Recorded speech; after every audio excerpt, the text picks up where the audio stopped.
জুবিন দাক আপুনি ভাল পোৱা কথা কয়। জুবিন দা ভগৱান হয় আৰু আমাৰ। একবাৰ কওঁ শুনা নাই মই। জুবিন দা ভগৱান হয় আমাৰ।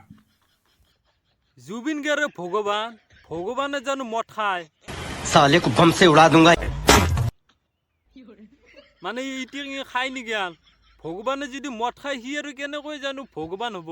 ভগৱানৰ লগত তুলনা হয়। জুবিন গাৰ্গে গান গায়, বহুতো গান গাইছে, হাজাৰ মানে গান কৰিছে, চিনেমাও কৰিছে। আমাৰ দৰে তেওঁ মানুহ নহয়, তেওঁ এজন ডাঙৰ মানুহ হ'লেও তেওঁ কিন্তু ভগৱানে নহয়। ভগৱান হ'বলৈ হ'লে বহুতো চৰ্ত আছে। তাৰ আকাৰ ছবি নাই, পিকচাৰ নাই, মূৰ্তি নাই। মানুহ এজনে মূৰ্তি কৰি কেনে তাক যদি ভগৱান কৰা, মই ধৰ এজনে মূৰ্তি সাজে কেনে তাক মই সাজালো, মই তাৰ মানে ঈশ্বৰ হলো। সি আৰু কেনেকৈ ঈশ্বৰ হ'ব? আৰু সেই ভগৱানজনক সাজি কেনে খালত বাকৰাত পেলাই দিওঁ, তেওঁ আৰু কেনেকৈ ভগৱান হ'ব পাৰে? সনাতনী ভাইসকলে হয়তো আঘাত পাব পাৰে মোৰ কথাত, কিন্তু প্ৰকৃতিক সত্যটো ইটিয়ে, সত্য কথাটো ইটিয়ে। সিহঁতৰ বাইবেলতো উল্লেখ কৰা আছে যে ঈশ্বৰৰ কোনো মূৰ্তি নাই, আকাৰ নাই। মহাভাৰত, কৌতুক ৰামায়ণ, ভৌতুক ৰামায়ণতো উল্লেখ কৰা আছে যে ভগৱানৰ কোনো আকাৰ নাই, মূৰ্তি নাই, নিৰাকাৰ। এই কথাটো তাতো মানে লেখা আছে, স্পষ্ট কৰি লেখা আছে। তথাপিতো নাম নেলিয়াতো আমাৰ উপায় নাই। জুবিন গাৰ্গ এজন মানুহ, কিন্তু তেওঁ সাধাৰণ মানুহ নহয়। তথাপিতো তাৰ মৃত্যু আছে, কিন্তু ভগৱানৰ কোনো মৃত্যু নাই। আছে জানো মৃত্যু? তেওঁ আৰু কেনেকৈ ভগৱান হ'ব পাৰে?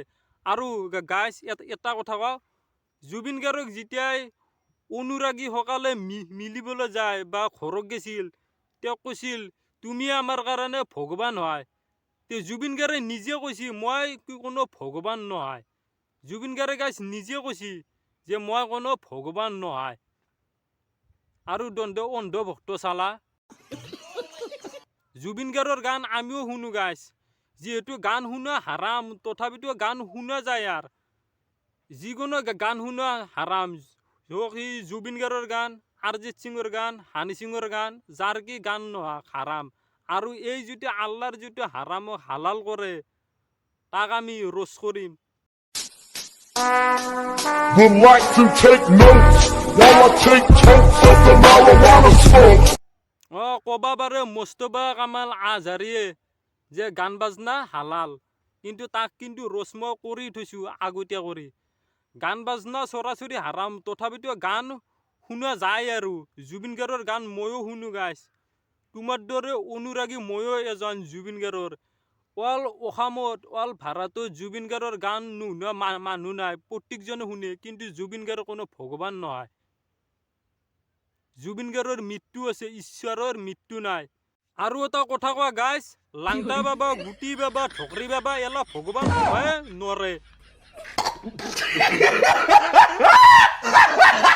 কাৰণ সিহঁতে গা চা নুধুৱে আসপ্তাহ গিলে কেলা।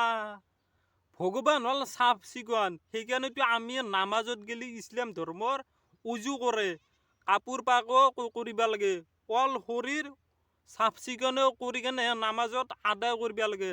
চালাত কায়েম কৰোঁ আমি। সেইকাৰণে সিহঁতে আৰু কেনেকৈ ভগৱান হৈ গাইছ? মেণ্টেলিৰ দোষ আছে নেকি? মেণ্টেলিৰ কিবা দোষ আছে নেকি?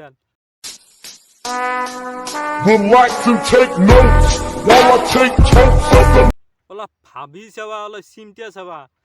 সিহঁতে ফকিৰ গেলা গান নুশুধে, আকমাহক গিলান সিহঁতে আৰু ভগৱান মানে দাবী কৰে পৃথিৱীত। আৰু এইগিলা মানুহ যেতিয়া সেই পিৰিক যাব গাইছ, সিহঁতৰ ভগৱানে অৰ্থাৎ সকলোৰে ঈশ্বৰে আল্লাই সিহঁতক আধা খুন্দা দিব, আধা খুন্দা দিব, আধা খুন্দা দিব, আধা খুন্দা দিব।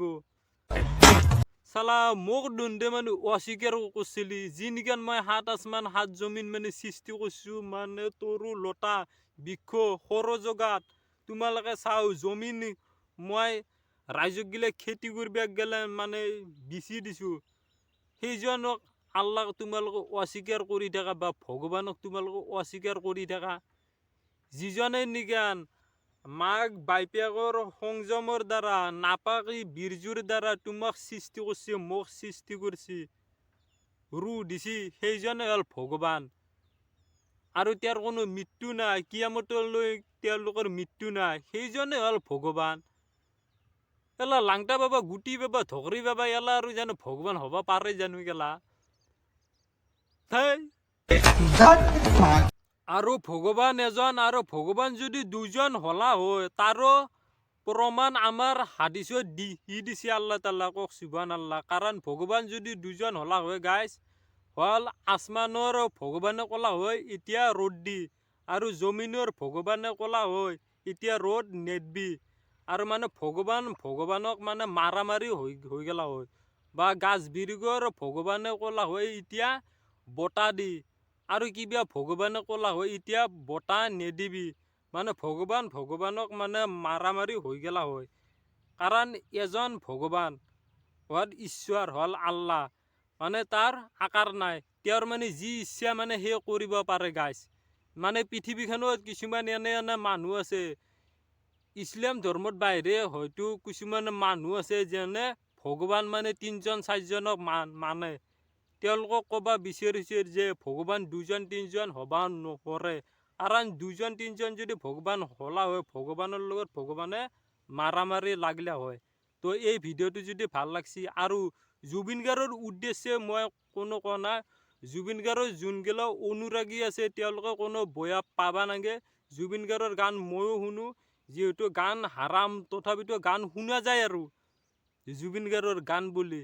কিন্তু হালাল বুলি নকবি গাইছ। ইছলাম ধৰ্মৰ যোনবিলাক লোক আছে, গান অৰিজিত সিঙৰো হাৰাম, জুবিন গাৰ্গৰো হাৰাম, পৃথিৱীৰ যোন নেকি ছিংগাৰ আছে গান হাৰাম, কিন্তু গান শুনাটো শুনবি, কিন্তু হালাল বুলি নকবি। আল্লাহ তাআলা যোনটো বস্তু হাৰাম কৰিছে সেইটো হাৰামে। শুনছানে নাই? গান ময়ো শুনো, কিন্তু জুবিন গাৰ্গ কোনো ভগৱান নহয় গাইছ। এই ভিডিঅ'টো যদি ভাল লাগছি, ভিডিঅ'টো পাৰিলে শ্বেয়াৰ কৰি দিবি, লাইক কৰি দিবি, আৰু তোমাৰ কমেণ্টত তোমাৰ কি মানে ভাল লাগছি নে কেনেকুৱা লাগছি মানে মতামতটো জনাই যাবি। আৰু মোৰ ৰুবুলালি ফানি বুলি এটা পেজ আছে, তাতে যোনবিলাক ৰিলবিলাক মই দি থাকোঁ, তাতে ফানি ৰিল, আৰু ইউটিউব চেনেল হ'ল ভইচ নলবাৰী। ছাবস্ক্ৰাইব কৰি দিব পাৰিলে। আজিলৈকে এৰিছোঁ, বাই বাই।